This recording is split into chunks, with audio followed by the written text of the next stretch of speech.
माझ्यासोबत आता ॲडव्होकेट गुणीरत्न सदावर्ते आहेत. सर, मला एक सांगा की सुरेश धसनी ज्याप्रमाणे आपल्या दोन बायकांचं कालचं बोललेलं आहे, त्याचप्रमाणे धनंजय मुंडेनं सुद्धा 2 अपत्याऐवजी आता 5 अपत्य त्यांच्या प्रतिज्ञापत्रात सांगितलेले आहेत. याबाबत आपल्या प्रतिक्रिया काय असेल? बघा, सुरेश धसला त्याला तशा प्रकारे म्हणजे अनेक पत्नी म्हणजे 2 पत्नी म्हणजे असल्याचा बडेजाव किंवा प्रचार करण्याची मुभा मला असं वाटतं की 46च्या कायद्यान्वये नाही आहे. कारण प्रतिबंधात्मक जे आहे लोकप्रतिनिधी म्हणजे पब्लिक सर्वंटच्या बाबतीमध्ये जिल्हा परिषदपासून जसं मी मगाशी सांगितलं त्याच प्रकारे जे आहे बंधनं आहेत. परंतु तसं न करता त्यांनी बडेजाव ज्या प्रकारे केला ते कोणत्याही शील आचारसंहितेला एकवचनी एक पत्नी प्रभू श्री रामचंद्राच्या विचाराच्या ते खीळ घातल्यासारखं आहे. आणि आता आपण सन्माननीय मंत्री श्री धनंजय मुंडे साहेबांच्या बाबतीत म्हणालात तर भारत निवडणूक आयोग म्हणजे लोकसभा आणि विधानसभेच्या बाबतीमध्ये कोणतेही अपत्यावर प्रतिबंध घातलेला नाही आहे. 2पेक्षा जास्त अपत्यांच्या बाबतीमध्ये. त्याच्यामुळं जर म्हणजे अफिडेविटमध्ये त्यांनी लिहिले असतील, मला माहिती नाही, तुम्ही सांगताय म्हणून सन्माननीय धनंजय मुंडे साहेबांनी, तर ते सत्यच असेल ना, त्यांनी सत्यकथन केलं असेल तर.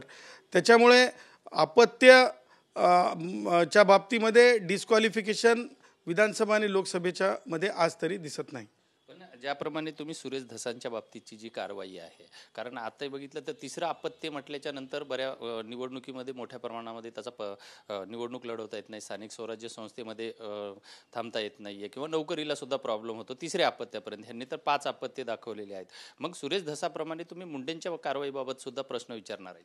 लक्षात घ्या, 1946चा कायदा जो आहे बायकांच्या बाबतीतला आहे, एक पत्नी असण्याच्या संदर्भातला आहे. आणि तो कायदा आहे ना, तो कायदा अंमलात आणा, लागू करा, हा सेंट्रल ॲक्ट आहे. त्याच्यामुळे पत्नींच्या बाबतीतला कायदा आहे. अपत्यांच्या बाबतीमध्ये जे आहे स्पष्टपणे जे आहे भारत निवडणूक आयोगाचे निर्देश आहेत. आणि पत्नींच्या बाबतीमध्ये मात्र जे आहे 1946चा कायदा आहे. ज्या कायद्यान्वये चुकीचे म्हणजे अनेक पत्नी करता येतात अशा प्रकारचा प्रचार धस करत आहे. म्हणजे त्याला तो दर्शवण्याचा प्रयत्न, कारण तो लोकप्रतिनिधी आहे. लोकप्रतिनिधीने कसं वर्तन करावं, त्याची शील आचारसंहिता काय असावी, ही सांस्कृतिकदृष्ट्या प्रभू श्री रामचंद्राच्या काळापासूनच सीता मैया आणि प्रभू श्री रामचंद्राच्या विश्वासिक नात्यांपासूनच दर्शवली गेलेली आहे. म्हणूनच एकवचनी एक पत्नी आहे. त्याच्यामुळे जो कायदा आहे त्या कायद्यावर आधारित बोट ठेवून मी सांगत आहे. त्याच्यामुळे अपत्यांच्या बाबतीमध्ये अद्याप जे आहे भारत निवडणूक आयोगाने कोणताही कायदा केलेला नाही. तर ती केस म्हणजे धस आणि माननीय मंत्री धनंजय मुंडे यांच्या केसमध्ये जमीन आसमानचा फरक आहे.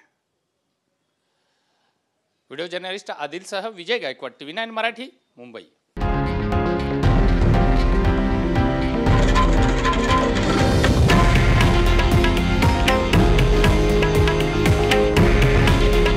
हे आहे देशातील नंबर 1 न्यूज नेटवर्क आणि आपण पाहत आहात TV9 मराठी. काळजी तुमची, हित महाराष्ट्राचं.